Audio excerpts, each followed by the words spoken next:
Hello everyone, I am Kanitharan. Welcome to our channel Studentspedia. நாம் இந்த வீடியோவில் எதை பற்றி பார்க்க போகிறோம் அப்படின்னு பார்த்தீங்கன்னா, ஃப்ளம்மிங் வழக்கை விதி அப்படிங்கிற அந்த டாப்பிக்கை பார்க்க போகிறோம் அப்படிங்கிறத சொல்லிக்கிறேன். ஓகே, அதாவது ஃப்ளம்மிங் வழக்கை விதி எதுக்கு யூஸ் ஆகுது அப்படிங்கிறத ஃபஸ்ட்டு தெரிஞ்சுக்கலாம்.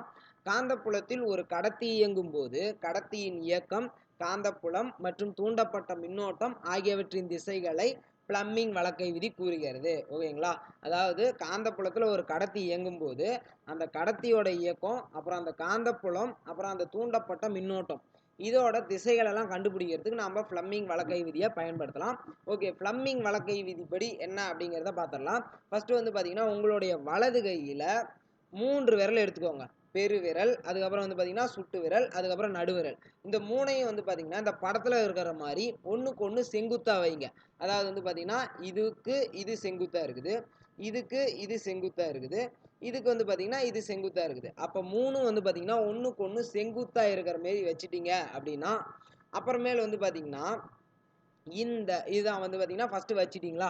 இப்போ இந்த வச்சதுக்கப்புறம் வந்து பார்த்தீங்கன்னா வலது கையின் பெருவிரல், சுட்டு விரல் மற்றும் நடுவிரல் ஆகியவை ஒன்றுக்கொன்று செங்குத்தான திசைகளில் நீட்டப்படுகின்றன. அப்புறமேல வந்து பார்த்தீங்கன்னா காந்தப்புலத்தின் திசையை சுட்டு விரலும். ஓகேங்களா? இது வந்து காந்தப்புலத்தோட திசையை குறிக்குதாம். அதுக்கப்புறம் வந்து பார்த்தீங்கன்னா கடத்தி இயங்கும் திசையை பெருவிரலும் குறித்தால், கடத்தி இயங்கும் திசை வந்து பார்த்தீங்கன்னா பெருவிரல் குறிச்சதுன்னா தூண்டப்பட்ட மின்னோட்டத்தின் திசையை நடுவிரல் குறிக்கும். ஓகேங்களா? இதுதான் பிளம்பிங்கோட வழக்கை விதி.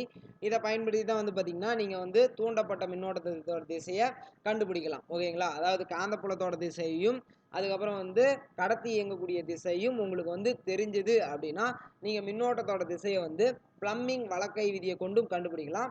அதுக்கு வந்து நீங்கள் வந்து பார்த்தீங்கன்னா பிளம்பிங் வழக்கை விதிப்படி வலது கையோட பெருவிரல், நடுவிரல், சுட்டு விரல் இந்த மூணையும் ஒன்றுக்கு ஒன்று செங்குத்தாக வச்சுக்கிறீங்க. அதில் வந்து பார்த்தீங்கன்னா சுட்டு விரல் காந்தப்புலத்தோட திசையையும், அதுக்கப்புறம் வந்து பார்த்தீங்கன்னா பெருவிரல் கடத்தி இயங்கும் திசையையும் குறிச்சதுன்னா மின்னோட்டத்தோட திசை வந்து பார்த்தீங்கன்னா நடுவிரல் குறிக்கும். அப்படிங்கிறது தான் பிளம்பிங்கோட வழக்கை விதி. ஓகே, வேற ஒன்றும் இல்லை. ஓகே, பாய், தேங்க்யூ.